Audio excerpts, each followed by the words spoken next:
Hi there, Virginia here.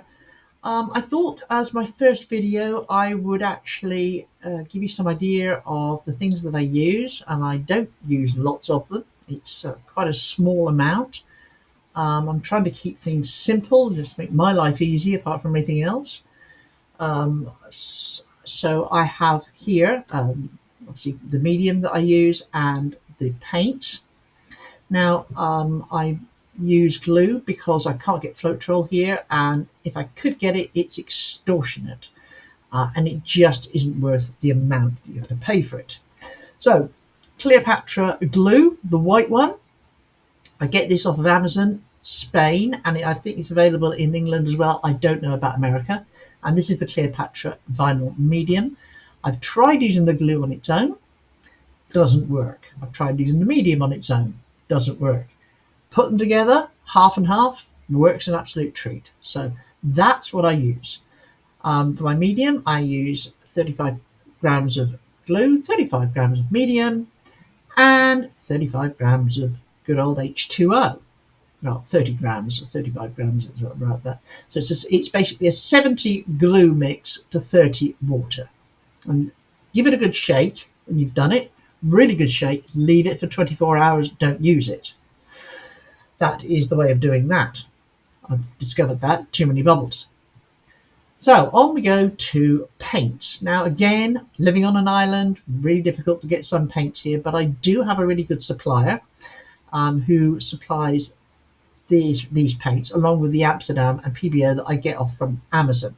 Amsterdam is 3 times the price it is anywhere else, so I don't have that many. I don't find them. I really only use them for cell activators, so that is simply why I have the Amsterdam paint, and they work really well. There's my titanium white, my oxide black, and I've got a couple of 3 others. I bought a set of primary colours, which I will probably use eventually.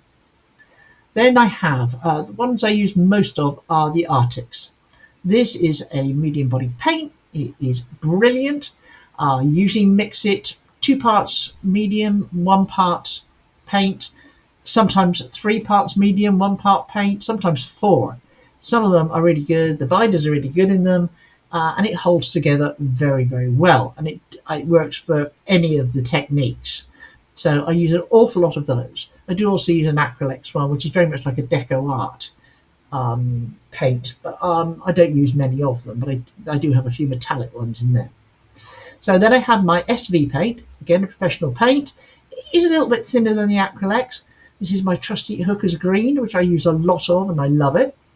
Then of course I have my PBO, and I have a few of those now, and I'm enjoying using them because they've come up some really nice pearlescent paints. So I've got quite a few of those. That's basically my tube paints, the variety of tube paints. Then I have the SV brand again. Now, these are the ones I use for base paints, but I usually use them for anything. Same medium bodied paint as the Hooker's Green.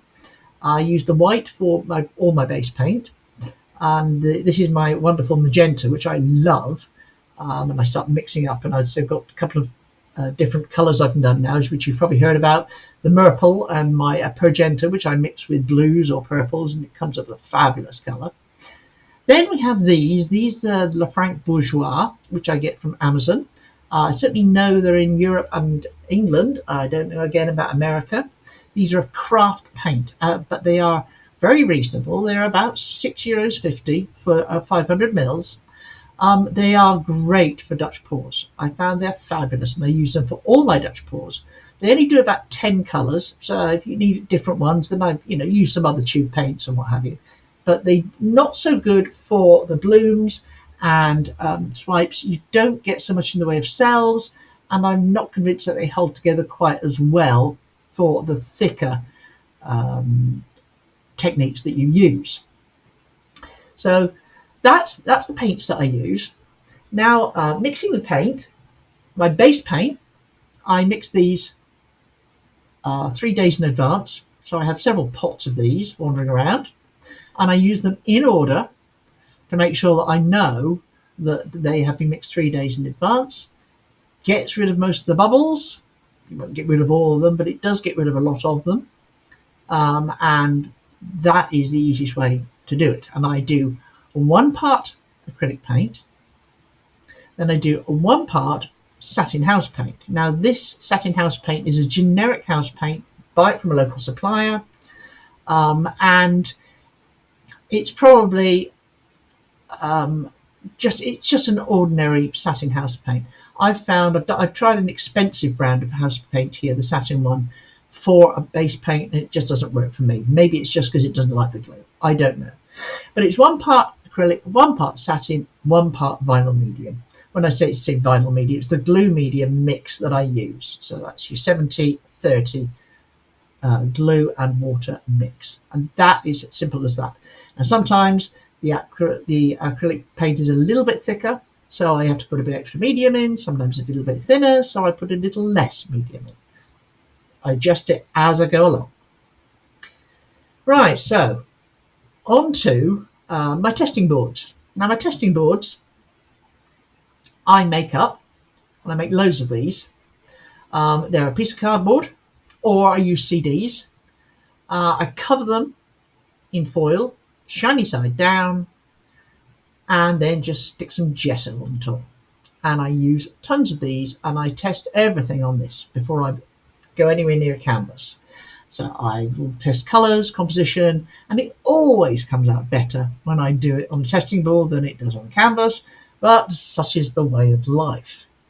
And after that, you end up with these. Now, these are ones I've cut off, taken all the back edges off, and you can use them for jewellery, you can use them for covering books, you can use them for covering, I don't know, anything, cardboard boxes, any kind of craft work. You can chop them up, and they're really, really handy.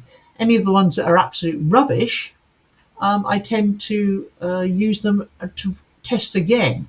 I then pour, a little bit of paint on, mix it up, blow it out, see what happens, and then throw it in the bin. So they're quite handy. Right, on to tools. We have trusty palette knives. I'm not very good with the long palette knives yet. I haven't quite figured out how to use those. There's a knack, obviously. I haven't quite done that one. I haven't been doing this for that long, only about 10 months. And of course, we have a little selection of wiggle sticks. I bought these off of Amazon. These are my dotting tools. These are great for, obviously, editing at the end, finishing things off, putting little dots of things on. But they're also fabulous if you've got a messy bit in the middle of your painting when you've just finished doing it and you think, oh God, what am I going to do with that blob in the middle? Stick one of those on and it will actually, cover up most sins. So the little wiggle sticks, as you can see, they're well used. These are my favourites, and they're just different size ends. I whittle sticks down. This is my favourite little dotting stick, which gets used for most things. Then I've got my straws. I have the thicker ones, which I prefer, and the thinner one. The thicker ones are obviously from your bottle, from the plastic bottles you use. My torches, got a couple of torches. And then I have this wonderful little item. Now this is a duster. Basically blows dust off of computers. It's got it off of Amazon. There's tons of them on there. They get used for all sorts of things. They come with all sorts of little attachments. I made a little one with a bit of plastic just to end it. It's got a light on it. It's got 3 different speeds, and works a treat for small Dutch pours, or your small blooms, or whatever. And it's a very handy little item. If you're going to do a bigger one, obviously, then you need a bigger hairdryer. But this is fabulous for just the small canvases. And basically, that's it. That's what I use. Thank you so much for watching.